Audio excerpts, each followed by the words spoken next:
噔噔噔噔，開嚟見我，睇下先啦。今晚食乜餸？咁啊有呢個蒜蓉青口啦，呢個就係蒜蓉特別醬汁啊，有蠔油有蒜蓉嘅醬汁過嚟點呢個青口嘅。咁啊有幾粒青口啦吓，咁啊6、7粒咗嘛。咁跟住就係洋葱炒蛋啦，第二碟餸咯喎。第三碟餸就係炒茄子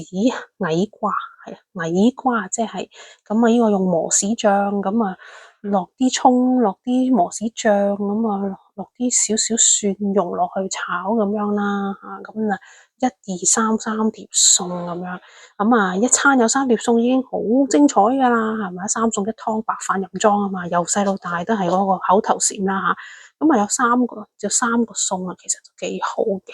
新鮮滾熱辣啦嚇，即係新鮮炒自家製嘅，咁就盡量健康啲啦，喺材料啊、食物控制啊、成本啊，同埋醬汁嗰方面就可以控制得好啲啦。咁希望咁樣就會健康少少啦。咁啊，飯後果有哇正啊，新鮮嘅摘落嚟嘅士多啤梨，一打開個蓋就即刻哇！聞到香噴噴，係啦，咁啊有呢個係啦，有呢2碟餸啦，有3個餸，有飯後果啦，咁啊係啦，咁啊睇下先啊，呢個咧叮翻熱就食得噶啦，有紐西蘭青口落蒜蓉醬汁秘製嘅，咁跟住咧就有呢個炒矮瓜啦嚇，磨豉醬喺度炒矮瓜啦，咁啊有